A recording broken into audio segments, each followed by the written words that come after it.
Sarah sat before the grand piano, her hands resting for a moment on her lap. The silence in the hall felt like a weight pressing down, every gaze fixed on her, as if the entire crowd waited for proof of a mistake. Her fingers hovered over the keys, they trembled slightly, not from fear but from the storm that lived inside her, a storm she had carried in silence for many years. The audience watched with doubt, some whispered under their breath, what could this simple woman possibly play? Maestro Daniel leaned forward, his sharp eyes narrowing, his interest caught though he said nothing. Then the first note fell soft and uncertain like a drop of rain in a desert. The sound drifted through the hall, and it was so delicate, so fragile that the room grew even more silent. Her second note followed, then a third, and suddenly her hands found their voice. The melody began to flow, not in haste, not with tricks of speed, but with a depth that seemed to open hidden doors in every heart present. Each key struck spoke of sorrow, of patience, of strength born from long silence.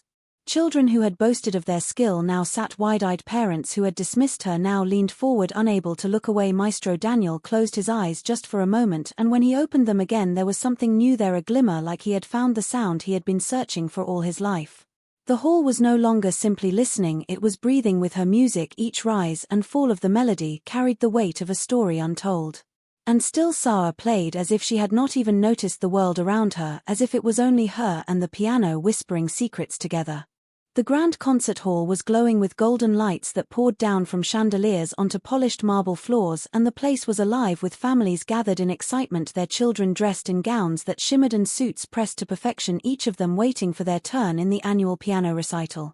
Everywhere there was pride in the air, whispers of expectation, and the gentle hum of music already played by young talents. Yet in one quiet corner sat a woman whose presence went unnoticed. She wore no sparkling dress, no shining shoes, only a plain shawl wrapped around her shoulders, and her hands folded calmly in her lap. She looked like someone who did not belong there.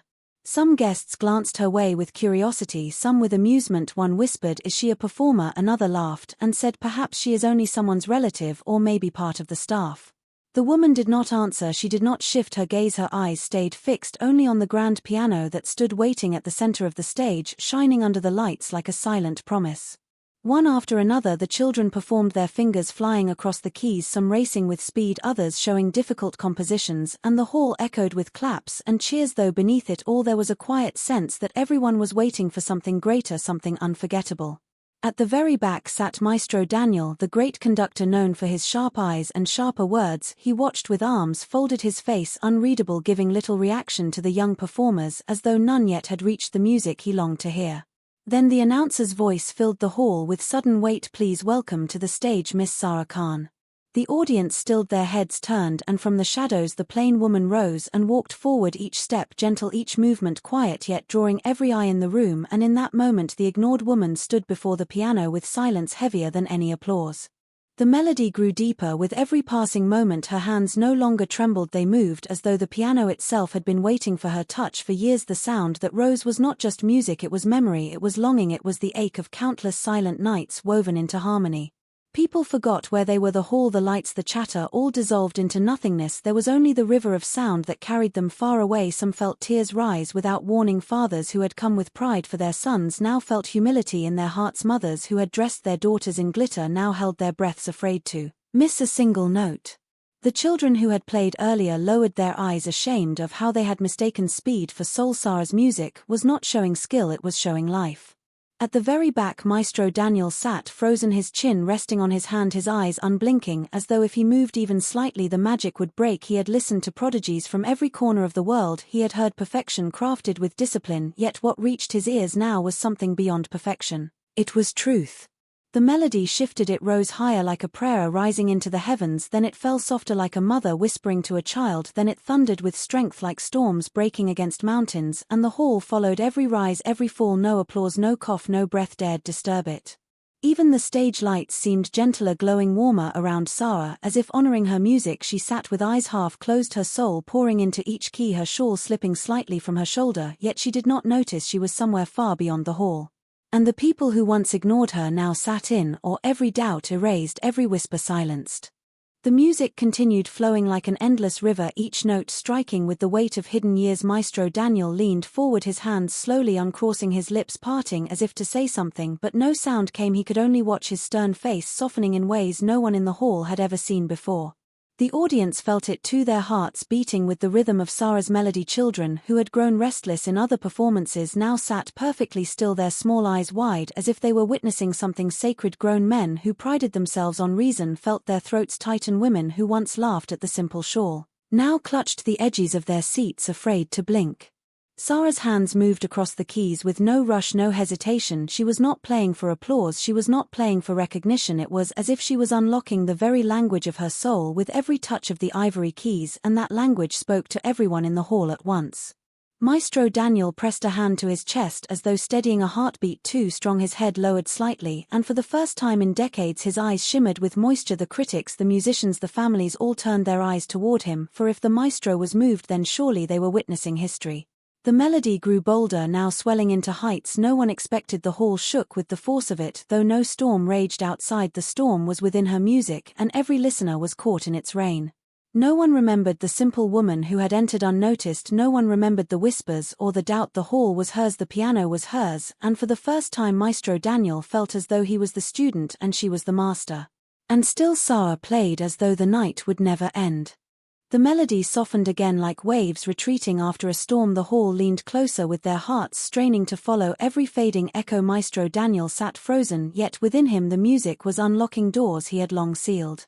He saw himself as a young boy sitting at a dusty piano in a small house, his mother standing beside him, her hands guiding his small fingers across the keys. She had no fame, no wealth, only love for music and for him, and the way Sarah played now was the very way his mother once played, full of honesty, full of warmth, full of life. His breath caught, his eyes burned, and he lowered his head for a moment as if to hide, but the sound reached deeper, peeling back years of pride, years of coldness, years of judging others without mercy. Sarah's melody reminded him of why he had loved music in the first place, not for competition, not for prestige, but for the soul that poured through the notes. The audience noticed the change in him, their whispers silenced by Maestro Daniel, the man whose words could shatter careers, whose praise was almost legend, was trembling ever so slightly. Sarah herself seemed unaware of the effect. She had her shawl slipping further, her eyes half closed. She played not for them, not even for him, but for something greater within her. Her music told of quiet struggles, of nights where she had no applause, no audience, no guiding teacher, only the piano and her heart, and that long-hidden story was now being told in front of the world. The children leaned against their parents as if seeking comfort, yet it was not fear, it was reverence, as if they were watching a truth too powerful for words. The notes danced softer again, wrapping the hall in gentleness. After fire, like a lullaby sung after tears, the people felt something they could not explain, something they would never forget. And Maestro Daniel, with his heart laid bare, whispered so low only he could hear, "This is her world, and we are only guests inside it." The music spread through the vast hall like a living spirit, wrapping itself around every soul who sat within its reach, each note carrying a voice that spoke to everyone in a language beyond words. Parents who had come only to see their children shine forgot the glitter of gowns and polished shoes, their eyes wet as if the music had reached into their own hidden wounds. The children who had boasted of lessons and teachers sat still, realizing for the first time that music was not about perfection but about feeling. Even the ushers, who stood at the doors, found themselves rooted, unable to move, unable to look away.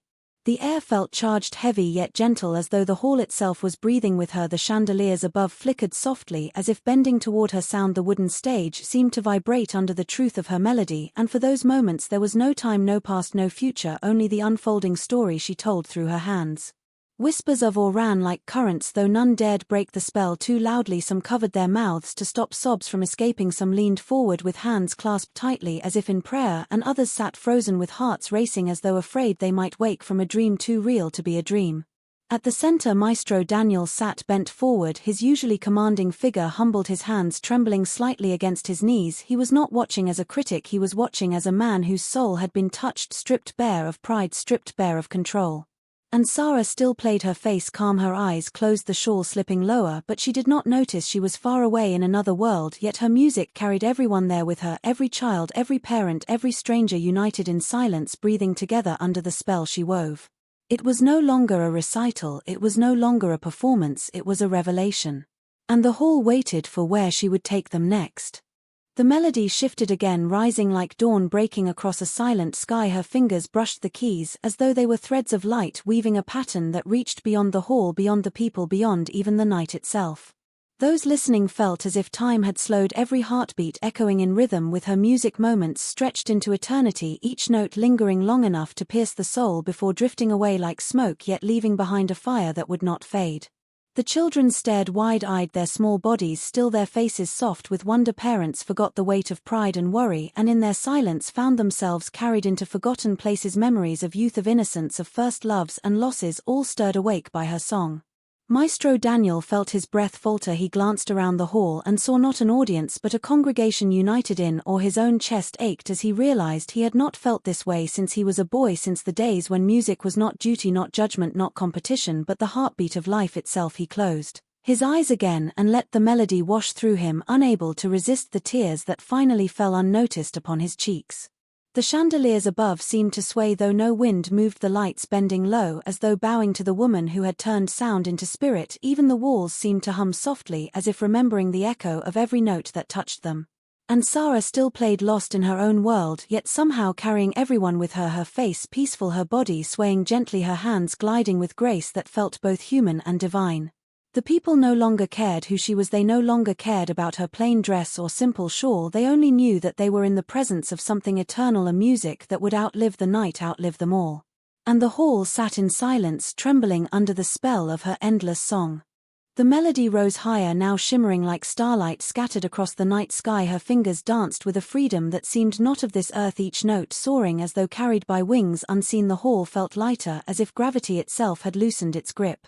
People began to breathe differently without noticing, their chests rising and falling in rhythm with the music. Some closed their eyes and swayed softly as though in prayer, others pressed their hands against their hearts as if to steady emotions they could not name. Even the children leaned closer to the sound, drawn as though the piano itself was calling them.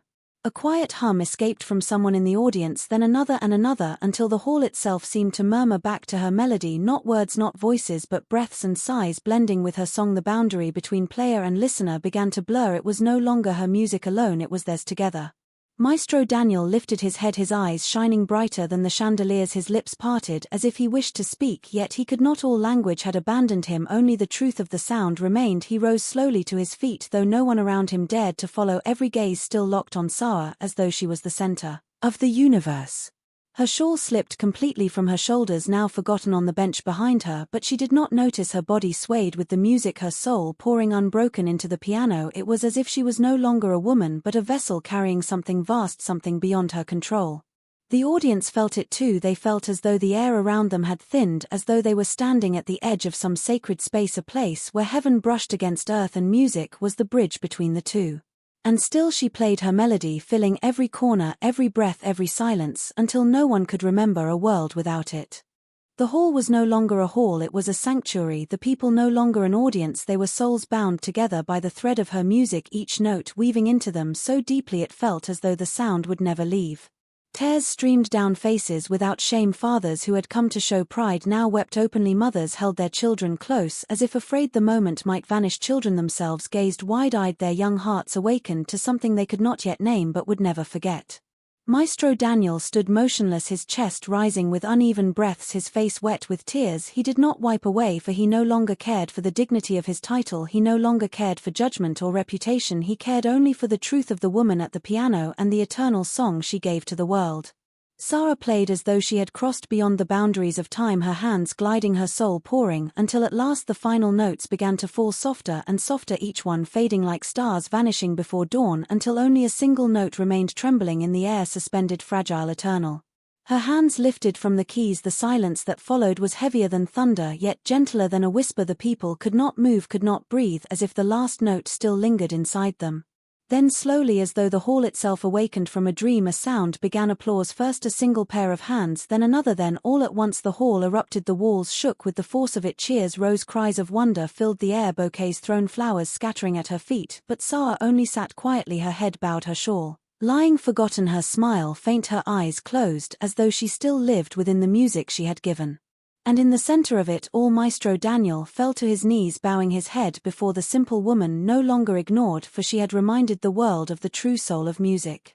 And the night that began with doubt ended with reverence, a story that none present would ever forget.